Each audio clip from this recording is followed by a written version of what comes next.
Quillatapa.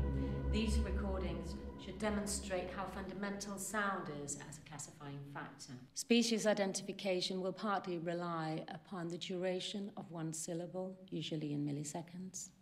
The carrier wave, expressed in kilohertz, is another factor in identification, and since these species are also visually indistinguishable from each other, the sound they produce should differentiate the two. Dr. Schuller, if we could hear Quillatapa, please.